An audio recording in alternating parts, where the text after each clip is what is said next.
Akumodon on jaɓɓama. Today we are going to talk on object.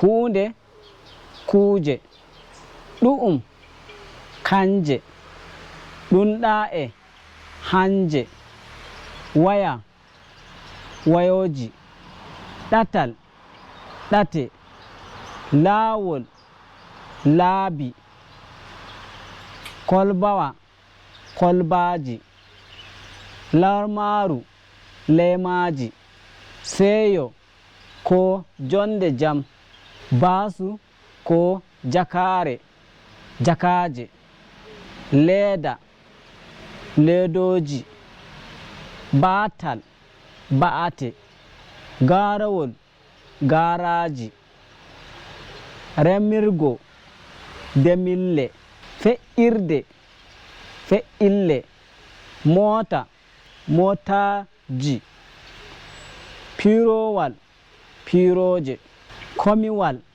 komije, bindirgel, bindirkol, almakaci, almakaciji, deptere, depte, fanka, fanka, radio, radio, wolde, baliɗe, shede, shedeji, bokiti, bokitiji, kulirgel, kullirɗe, maɓɓitirgel ko ombirgel, maɓɓitirɗe ko maɓɓirɗe, kwando, kwandoji, katanga ko shinge, katangahol ko shingaje,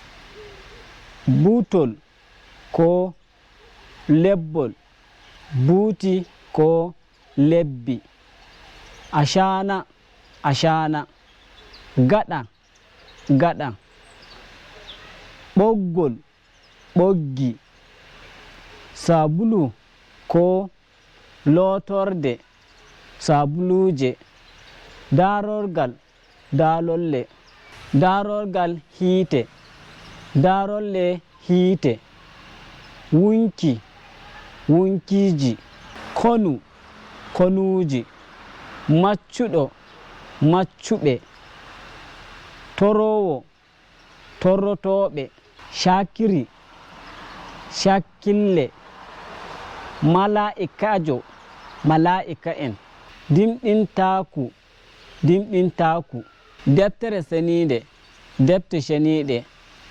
alqur'ani, alqur'ani, gafangal, gafangal, linjila, linjila, barka, barkaji, fondirde, fondirɗe, fondol, fondi, ragawowol, ragaji, janade, janale, ardiɗo, ardiɓe, hautugo hoore, hautugo ko'e, rage, rageji, ngaska, gasɗe, bawo, bawo, hokkuki, bikoji, indeji ko noddirgal, indeji ko noddille, baptisma, baptismaji, uwuki, uwuki, surawol,